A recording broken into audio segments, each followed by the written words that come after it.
So good morning. I'm Pam Jordan from I'mACeliac.com. I'm obviously gluten-free because I have celiac disease. I have 3 kids, 2 of whom are gluten sensitive, so I have 5 people to feed, ranging from 3 to my husband at 36, and so I'm only going to make one dinner. I work, I'm going to come home, we've got ballet, soccer, all of that mess.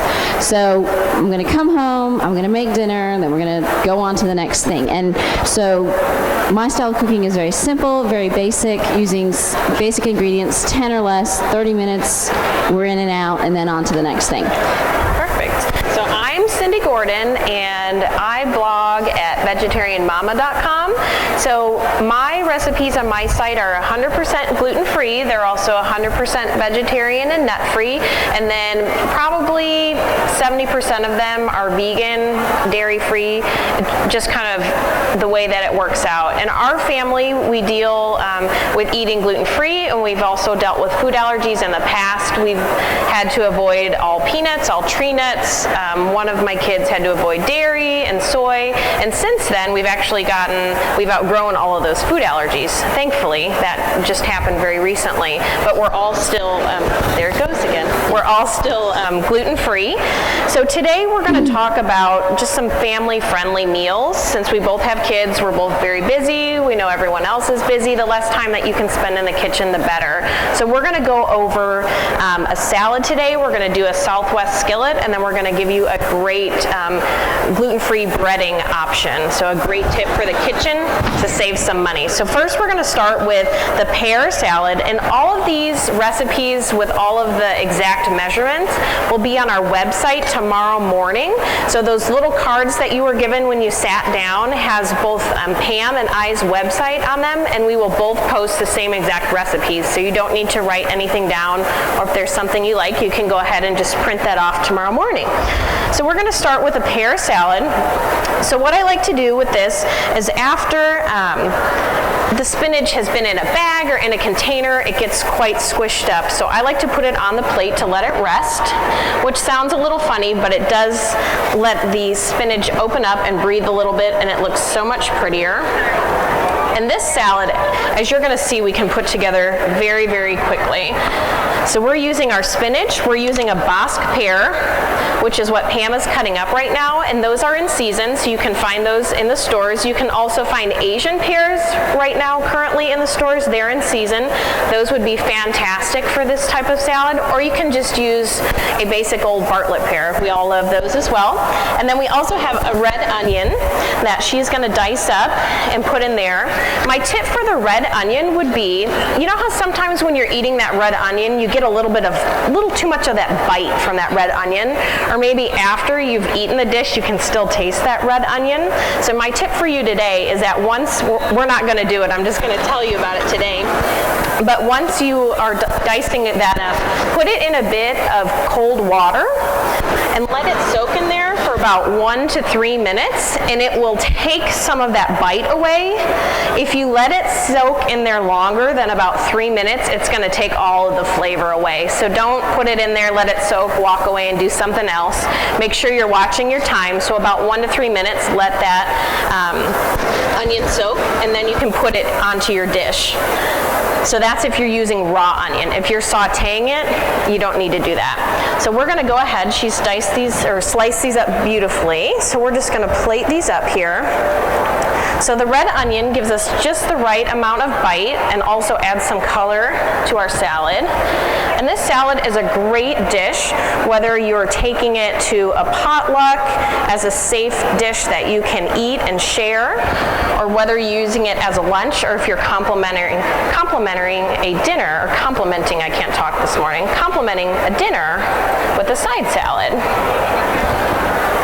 And with this dish, if you wanted to add a protein, you could easily put some grilled chicken on top, some shredded chicken if you need that extra boost of protein. Obviously, as the meat eater, that's my my ad there. And so typically we would dress the salad with a cheese, which you could choose an Asiago type of shredded cheese or a Parmesan type of cheese. Is there anyone that's dairy free that's in the audience today? Because we're going to sample these. Okay, so I'm going to put some on here, but I will make yours separate, and that way you can still do it. So we're going to go ahead and just sprinkle a little bit of Parmesan on here, and then I'm going to talk to you about the salad dressing. The salad dressing is really what sets this salad apart. Right now it's basically just a little simple salad that's put together, but the salad dressing is a homemade dressing that is made from olive oil and balsamic vinegar, and then with a little bit of either diced shallot, or you can dice up your red onion and put in there, and a pinch of sugar. So you just make it in your microwave. It takes about 1 minute to do. I usually triple the batch, put it in my refrigerator, and then I use it for the next week and a half on all of my salads. So this one is very good. So a tip with this is if you're going to be making extra and you store it in your refrigerator, olive oil will solidify when it's cold, so you need to take it out ahead of time from when you're going to use it so that it comes back to close to room temperature. And this salad dressing smells amazing. So it's super easy to make, but you can impress anybody you want with this dressing and just blow them away that it's homemade. But it's super easy. And there we go. So that was quick and easy. And next we're going to talk about the Sothwest Skillet. So what I'm going to do real quick is heat up this hot pan, which goes super hot really, really quick. And this dish is super versatile. It's a one dish meal, it's a dump meal. You just throw it all in there and you're good to go. So the ingredients that we're using today are going to be black beans, some rice, some frozen corn, and some salsa. And then towards the end, we won't add the cheese for you guys that are dairy free, but we'll have it on the side if you want to add it on top. And again, we'll have these recipes on our website tomorrow, so you can get the exact measurements of what we're putting in. And you can also customize this however you want. You could put in some ground beef, ground turkey, some shredded chicken, some shredded pork, anything like that. But it's super versatile. If you had some fresh vegetables that you wanted to add, you could do that. Some cut up onions, bell peppers, anything that, jalapenos, anything that you think would be a good addition to it. So for this, we're making it as a skillet dish today, but this also works great as a baked casserole. So if you have a little bit more time in the kitchen, if you just kind of want to dump the ingredients into an oiled casserole dish, pop it in the oven at 350 for about 15 minutes just to get it warm. It makes a perfect casserole that way. It's very versatile in the way that you can put it inside of corn tacos. It makes great innards for that. You can use it with gluten-free tortillas, put it on top of nachos, kind of make it into a little bit of an appetizer. It's also a great freezer meal. This is something, when I make it, I usually make a double batch and then I stick half of it in the freezer to pop it out later. It's also a very great dish if you know someone sick or someone just had a new baby and you want to take them over a meal. This is generally a very well-liked meal among children and adults, and it goes pretty far. It's very inexpensive to make, so it makes a great meal to share. Yeah, so we're going to take a minute and talk about freezer meals. Cindy and I do them a little different, so we're going to share how we both do them. Like I said, I work, I've got kids, life's crazy. I don't have time to sit and chop and do, get everything prepared every day because life happens. So what I'll do is I'll reserve about 2 hours on a Saturday or Sunday afternoon, and I will prep vegetables, cut them, get all my meats together, I'll get all my sauces together, and throw them in gallon-sized bags, and then freeze the bags individually. And in 2 hours, I can make anywhere from 5 to 10 meals. And so I can make teriyaki chicken, barbecue pork, Hawaiian pork, sausage and peppers, so many versatile things. And so then the night before I'm ready to make it, I'll pull it out of the freezer, put it in the fridge just to soften it up a little bit, throw it in the slow cooker first thing in the morning, and I come home and dinner's ready. And they can last 3 months. So I could have prepared this dinner 3 months ago and it's all set to go. So it's a really, really great way if you don't have time, or you know life's going to be crazy for a while. I had a girlfriend who had 3 kids, and number 4 showed up, and she, of course, had no time to make dinner, clean house or any of that. So I spent $35 and 1 hour to prep 5 meals for her, and she had almost a week's worth of food for her family, and she loved it. And it was super easy, really fast for me to do, inexpensive way, to help her. Absolutely. So with mine, I don't dedicate a specific time on, say, a Saturday or a Sunday. What I do is I just double and triple meals as I'm making them that evening for my family. So say I'm making a pot of chili, then I might double or triple that batch. And then I would serve it to my family, put a little bit in the refrigerator for leftovers for the next day, for lunches. And then what I would do is I put them also in gallon-sized baggies. So you got to make sure you label them before you put the contents in there, because it doesn't work quite as good. I learned the hard way on that one. But I put them, and then what I do is I freeze them in the freezer in a single layer. So I put them in there one at a time. I make sure that the bottom layer is frozen. I keep the rest in the fridge. Once that bottom layer is frozen, I put the next one on top. Because if you stack all of those things in the freezer, they're not going to freeze completely all the way through the way that you need them to get them to last for a long time. So I was busy chopping up some fresh cilantro over here. So I'm going to go ahead and add that to the top of our dish, just to give it a little bit of color and to give it a little bit of flavor. And the herbs are a little bit harder to get in the winter months, but in the summer they're pretty easy to get in the stores, and they're also at a pretty reasonable price. But Pam has a great money-saving tip for fresh herbs. So what I do is I have a pallet garden, and if I can grow herbs, I promise you can, because I've killed lucky bamboo before. I'm not exaggerating, twice actually. So I take one of those wooden pallets. You can get them from like a Home Depot or a Lowe's or anything like that, and I put landscape fabric on the bottom, and then I fill it with potting soil, and then I put my herbs in there, and it's done. I water it, the rain waters it, and I have fresh herbs all summer and into the fall. And I don't have to worry about weeds. I don't have to worry about actually pruning it or taking care of it. And herbs don't need a whole ton of root space, so it's perfect for a pallet garden. You can do that no matter how big your yard is. So that's how I keep my herbs fresh and grow them on hand. All right, so we've done 2 dishes so far, and now we're going to share our money-saving kitchen tip with you. So I'm gonna be the Vanna and hold the bags for Pam as she explains it. Okay, so how many of you guys have spent a ton of money on some gluten-free breading? Yeah, and most of us have. It's $7, $8, $9 for a bag this big, and it may taste good or it may not taste good, but it's a lot of money. And if you're going to be breading a lot of things, you need a better option. So what we've got is just some super cheating way to make your own gluten-free breadcrumbs. We're using cereal. You can use any gluten-free cereal combo that you like. I prefer to use different types of cereal to help with the texture.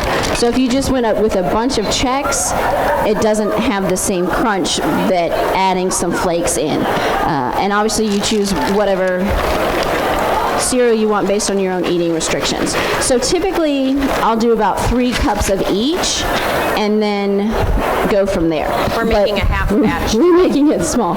And then the next thing is you've got a blank slate at this point. You can say, okay, what am I going to use it for? If you're going to just use it as a general breading, you can put some salt and pepper in there, maybe some garlic powder, and you're done. I typically, at this point, add some Italian seasoning, so I can make like a Parmesan chicken, veal Parmesan, something like that. And so you just add about a tablespoon of that. Right here it's about a half a tablespoon. And then comes the fun part. And if you have kids, this is a great way to have them incorporate what, being in the house and contributing to dinner. They can squeeze it with their hands. You can rolling pin. If you have a high-powered blender, Ninja, Blendtec, Vitamix, whatever one of those, you pulse it about 4 times and you're done. And you can make it as fine as you want or as chunky as you want. So once I have it all put together, I'll then set up my stations for breading. So I'll have my first dish with the egg wash in it. So 1 egg, a splash of milk, salt and pepper, beat it up a little bit.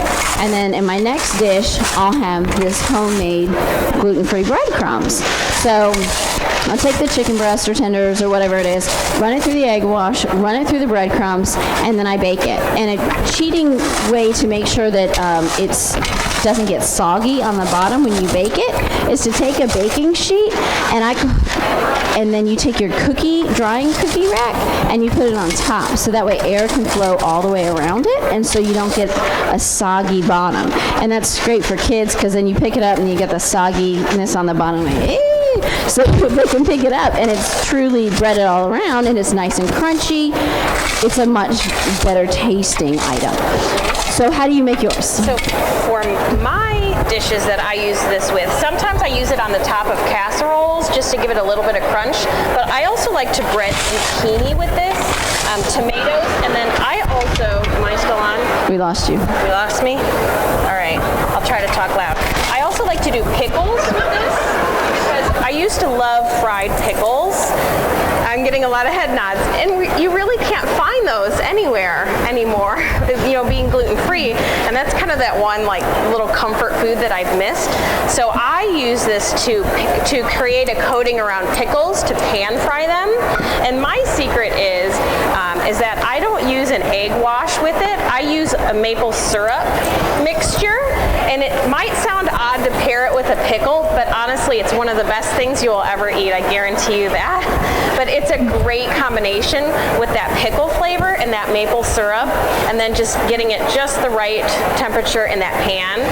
So I have that recipe on my website also, but that one, it doesn't quite give you that deep fried pickle flavor, but it still gives you that pickle flavor that you're missing from going gluten-free. And she also has a great recipe for baked onion rings that you could use this breading for. So I've tried it. It's fabulous. So once you put this all together, you can put it in an airtight container and put it in the pantry for a month or two. If I'm going to make a chicken parmesan, what I'll do is I'll get my breadcrumbs together, and then I'll take instead of a shredded, I'll take a grated parmesan and put it in there. So it's got the nice cheesy flavor in the breading, and you make it however you want. If you're going to go with more of a Mexican, you want some spicy, put some cayenne pepper, any of that, chili pepper, whatever you want to add some heat to it, and you can customize this however you want. It's super inexpensive, super easy, and you can just throw it together. You can make it every time you need it, or like I said, you can make it ahead of time and store it. Due to time, we're not able to do the fourth dish, but we're definitely going to tell you about it, and the recipes will be available tomorrow. So what it's called is allergy-friendly puppy chow, because all of us have people in our lives that have eating restrictions. And so whether it's Thanksgiving or whatever holiday, people are coming over, and you're trying to figure out what in the world am I going to make for them? Or if you have young kids with food allergies and there's a class party, what do you send?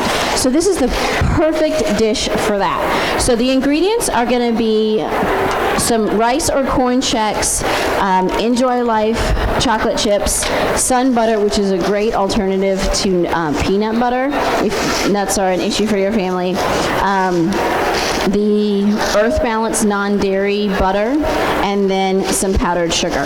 So what you do is in a skillet you heat up the Sun butter, the chocolate, and the dairy-free Earth Balance, and once it gets good and ooey and gooey, you are set to go. So in a bowl like this, you're going to fill up your cereal. And then in a bag like that, you're going to fill up your powdered sugar. So how this is going to go is you take your hot chocolate, peanut, or Sun butter goodness, and you pour it into the bowl of your cereal, and you gently stir it, because you don't want to crush it. Gently stir it, get it all covered with the ooey gooey goodness, and then you put it into your gallon-sized bag of powdered sugar, and you shake it up. And again, this is a great thing where kids can get involved, because they can go crazy shaking it, and it gets covered with the powdered sugar, and it's amazing. So how do you customize it? So for us and our family, this is a treat that we enjoyed when I was growing up and didn't have any food restrictions, or at least didn't realize at that point that we needed to. So we really missed this when our kids, we discovered that they had food allergies and we had some other eating restrictions. So we always use the sun butter, but if peanuts are not an issue for you, you can certainly make this with peanut butter. And we do the same. We use the Enjoy Life chips. If you don't have to worry about a dairy restriction or a nut restriction, you could use your own favorite chocolate chips with this. My secret for this recipe is I do use the gluten-free Chex, but I use the chocolate ones. So it adds another flavor, another chocolate element to the dish. So I figure you can't argue with more chocolate, right? So it also makes, if you make it the allergy-friendly way, this makes a great gift for teachers. You could put it in a mason jar with a little ribbon on top. If you're making it with peanut butter, I definitely wouldn't suggest that you send it into the school just with so many peanut allergic kids. But if you are making it more allergy-friendly, you could certainly send it in for teacher gifts, or even neighbor gifts. Everybody likes a good chocolate fix. Yeah, and how our family adds to this is we'll take some gluten-free pretzels and some nuts of some sort, like a peanut or a cashew, and we put it in with the cereal, and so it gets good and coated. So you have the great salty, sweet mix going on, and it's a lot of fun. This is great to put out at holiday time. If you have a bunch of people coming over, it's a universally safe dish for most people. And so you can have it out in a dish. People can pick it up while they're talking. Super easy, finger food, really safe for lots of people. Yep, that's it. Okay, so we are bloggers, but we also have some cookbooks and some guides like that. Again, our system of cooking is really simple. So I have a book, the Celiac Cookbook and Survival Guide. It's breakfast, lunch, dinner. I use the slow cooker a lot in my house, so I have a lot of slow cooker recipes and desserts as well. This is family approved recipes. If my kids ate it, it's in here. If they didn't eat it, it's not in here. These are all the foods that I used to eat that I couldn't have, and so I made them safe. Mozzarella sticks, onion rings, lasagna, those kind of things. And this is a small guide, Succeed at Living Gluten-Free, 65 tips. So if you are new to living gluten-free, or you have someone in your life that doesn't understand why you can't have the stuffing in the chicken, or why you can't scrape off the topping of the sweet potato casserole, which I love when that happens, this is an easy way to educate them on why that doesn't work. And then I have the same style of cooking, very simple. We're all busy in and out of the kitchen. Let's spend less time in the kitchen, more time with our family, and more time living and loving life. So I have 2 books, and I'm selling them 2 for $20 today. I have Gluten Free Fork, which has breakfast, single-serve lunch ideas, which can also serve for dinner ideas if you're not wanting to cook a whole big meal, and then some dinner and desserts. And then I have a whole dessert book as well, and this one has lots of fun, pretty pictures in it. But they are all gluten-free, all nut-free, all vegetarian, and almost all dairy-free. But everything in here that I've made dairy-free, I've also made with dairy. Being a split dairy household, everything I make twice. I make a dairy-free version for those in our house that can't have dairy, and then I make a dairy version. So all very adaptable. Yep, and we are now at 30 minutes, and we have made 3 dishes, 3 things, plus talked about a dessert. And talked a lot. And yeah, we're not quiet. So this is how simple cooking can be. You don't have to make it complicated. You don't have to make it fancy. We're all busy. Just put some good food together, add some nice seasoning, create a nice sauce, and you've got dinner. You don't have to have the pressure of some fancy, elaborate dinner on a Wednesday night when you've got to be running out to church or softball or whatever it might be. So it is easy to make safe, family-friendly meals for your family. So we thank you for coming today. If you guys want to come on up, you can sample the food. I'll get some more forks and spoons out. And if you have any questions, feel free to ask, but definitely come on up and eat the food because it's for you guys.